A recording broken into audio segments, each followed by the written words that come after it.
Salutare dragilor! Astăzi vă voi prezenta un set de duș cu 3 funcții de curgere a apei de culoare negru mat. Acestea sunt instrucțiunile, le aveți atât în limba română cât și în limba engleză.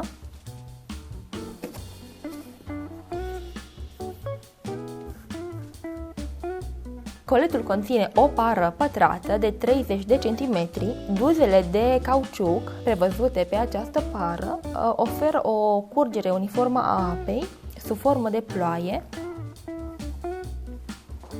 Acest produs este confecționat din alamă sanitară de foarte bună calitate. Dispune de un finisaj negru mat cu margini de bronz, cum veți vedea și la dușul de mână. Acesta este dușul de mână cu finisaj cu bronz. Este rezistent la coroziune și rugină, fiind confecționat din alamă sanitară.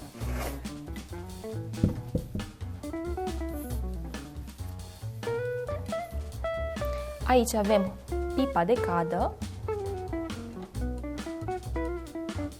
Este prevăzut cu acest sistem pentru curgere aerată.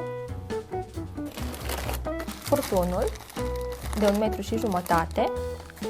Aici avem cele două măști.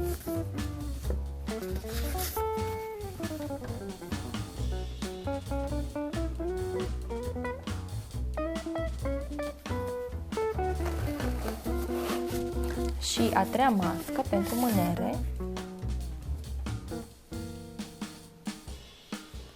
pe care le voi prezenta acum, cele două mânere.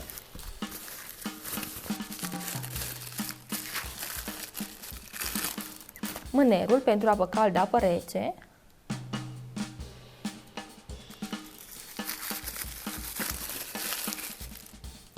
Și mânerul, care tot așa are un finisaj cu bronz, care atunci când va fi acționat, când va fi rotit mai exact, poate comuta apa între para de cadă, dușul de mână sau para de duș. Mai apoi avem suportul, tot așa încastrabil în perete pentru dușul de mână.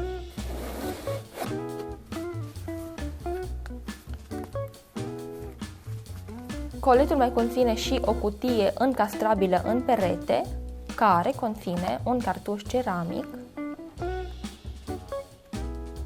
Și nu în ultimul rând, mai avem accesoriile de montaj.